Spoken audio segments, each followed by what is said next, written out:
Odweso Odyssey. The moon that turns around planet Earth is called Dwe, Dio, or Deus.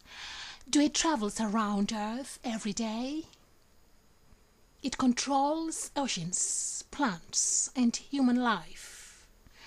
It travels above or even sails across the oceans, deserts, and forests.